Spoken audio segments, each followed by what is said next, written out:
Hi, welcome to Influence, a College of Agricultural and Life Sciences program at Mississippi State University. I'm your host, Dr. Lacey Roberts, and today I have with us Dr. Park in the Ag Economics Department. Dr. Park, how are you? Hello, how are you? I'm good. Thank you for having me today.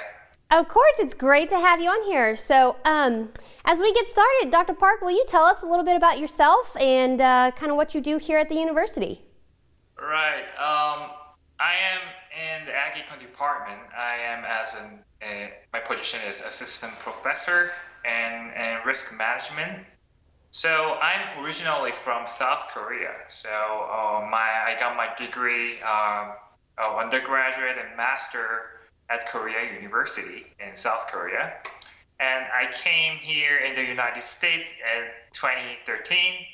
I got my degree for PhD degree at agricultural economics in Oklahoma State University. So right after my graduation in 2017, I came here and joined the Ag Econ department here.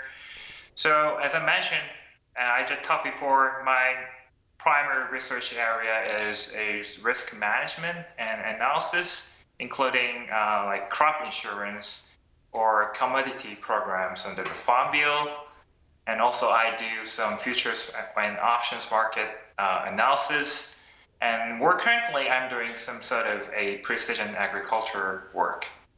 So I have been working on some many projects with supported by external funds. So my primary job is to develop better premium rating methodology and crop insurance program, or design more efficient program for risk management. Wow, that is a lot on your plate, it seems like, but I'm sure you enjoy all of that. Yeah, I'm pretty, our department atmosphere is great, and I know Ag Econ department is very, renowned department in risk management and analysis in the whole United States. So for me, it's a great opportunity to join this department as a member. Great, wonderful. Well, I looked at some of your research and some of what you were doing, and it looks like you worked with adverse selection and moral hazard, if I'm saying that correctly. Can you explain what some of those are? Right. There are two main problems in an insurance product. They are moral hazard and the adverse selection. So moral hazard is literally moral hazard. So moral hazard is something like insurance purchaser, they have incentive to increase their risk exposure because they are already insured. So in terms of the crop insurance case, a farmer who purchases a insurance product, they is less likely to manage their risk factor efficiently, and they don't care about their productivity anymore because they are already insured. So that is moral hazard. So adverse selection is irrelevant to this moral hazard problem because a moral hazard problem can be resolved and minimized by some insurance product. We call it area-based crop insurance product. And this area-based crop insurance product is sort of a group insurance that covers a group of people. Okay, so in current crop insurance program, area-based insurance is offered and managed by the county level. So the participant or the purchaser of this county-based crop insurance program, their indemnity payment decision or their premium rating will be determined by average productivity of the county where the farmer is located at, not determined by their individual productivity and their yield outcomes, which means there is no more incentive to increase their risk exposure because their indemnity decision will be determined by average value of the county. However, one shortcoming of this county level area-based crop insurance program is that this program is not free from the adverse selection problem. Okay, so adverse selection problem is kind of a asymmetric information between insurance purchaser and the buyer and the seller, because as I mentioned before, this indemnity payment decision as well as premium rating of the county-based crop insurance program will be determined by a county's average productivity.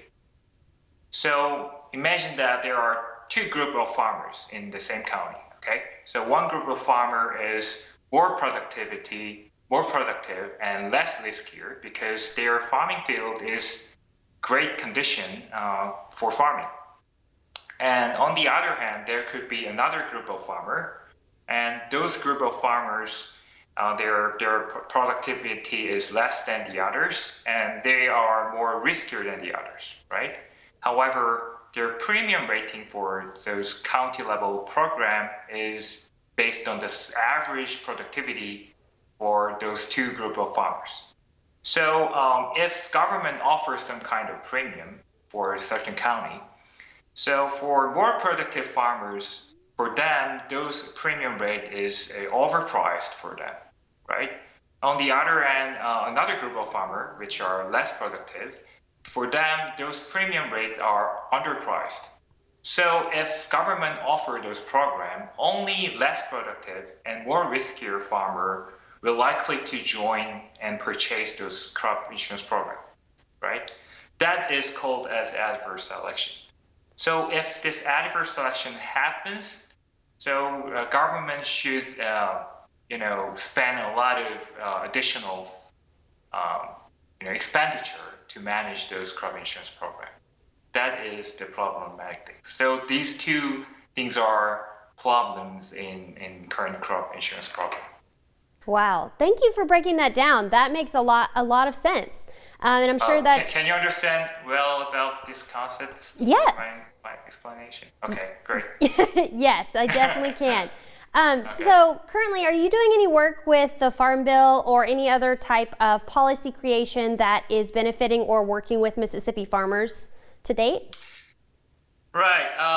Now, my current, project are relevant to resolving those two problems of moral hazard and adverse selection.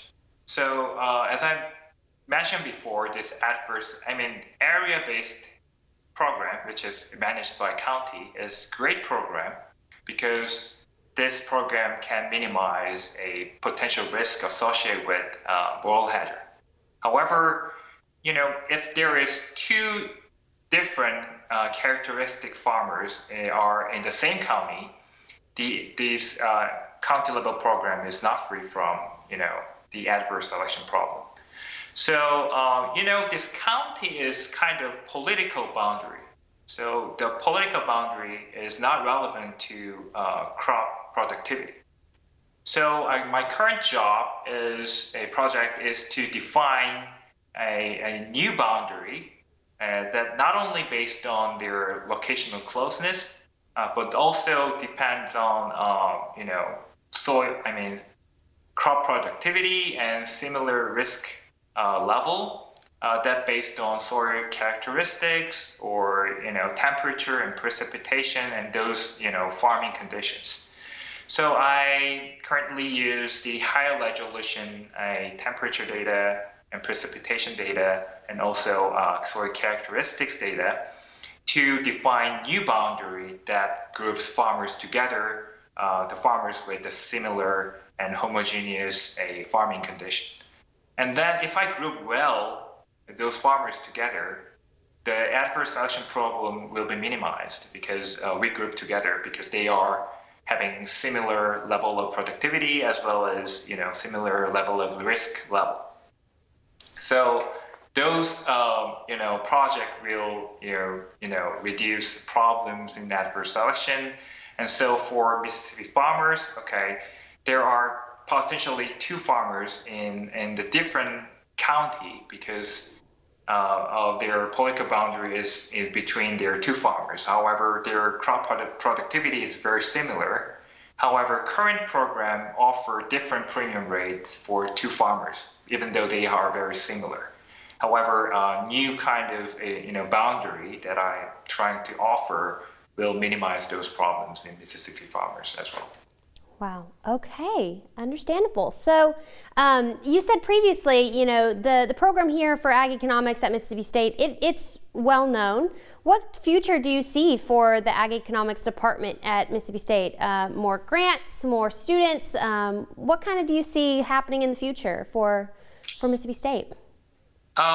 My experience in 3.5 years in our department has been very successful in securing external funds and something like that. So always external funds funded project will deliver us to socially beneficial topics, right? And therefore, those external funds can also fund graduate student work, which means securing those funds, not only providing socially beneficial topics, but also promoting successful things for our graduate student performance, right? So our department head, Dr. Keith Koval, is very supportive for the new assistant professor to securing those new funds and grant opportunity, and also his great leader to promote those external grants and funds. So I think, in short, our department future is very bright because we have been very successful for graduate student work as well as academic work as well. So I think our department future is very bright. Wonderful. Well, I'm excited to see what comes out of the Ag Economics Department as well. Dr. Park, thank you so much for being with us today. It has been very enlightening, and I have appreciated our conversation. Okay, thank you. It was great honor to have an invitation from the Influence Show. Yes, sir. Okay. Okay. Well, we will see you back here next time for our next episode of Influence.